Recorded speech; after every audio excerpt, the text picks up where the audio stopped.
Þessu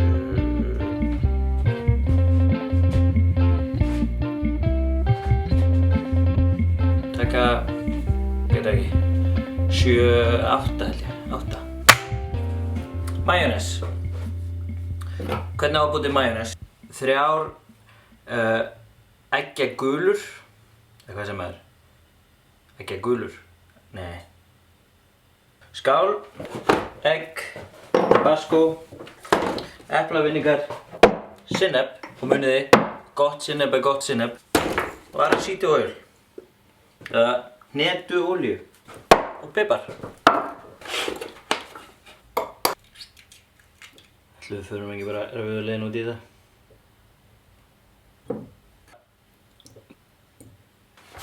Sinnep fer út í næst. Ég er mjög hrifinn af miklu sinnepi í mitt majónes.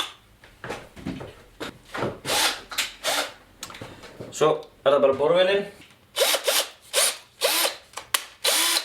Hratt.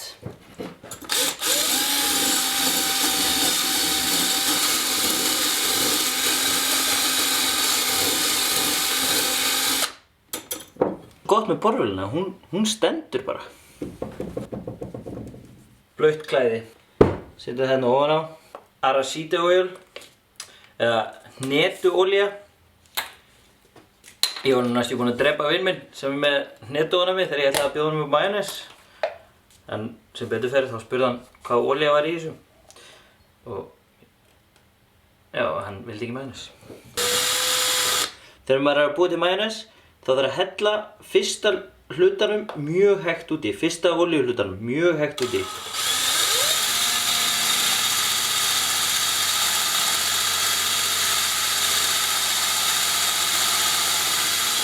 En svo er hægt að auka í hraðanum hvað maður hellir hratt út í.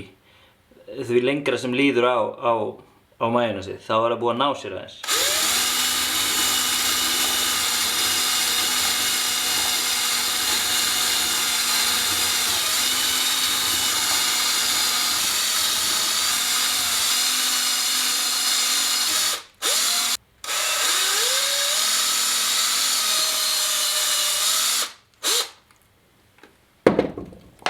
Þetta var alveg næstu í hálfum brúsi.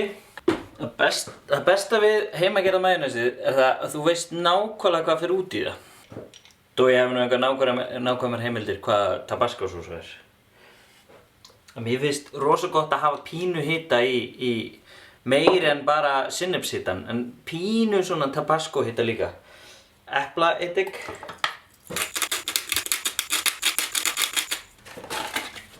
Salt. Pipar, basic.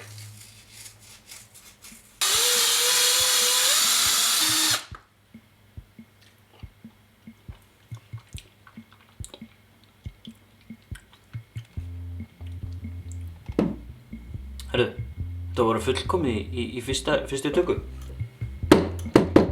Svona gerum maður dýrindis majónes. Það þarf ekki að fara út í búð að kaupa Hellmann's majónes sem er bara svo gott sem bragðlaust.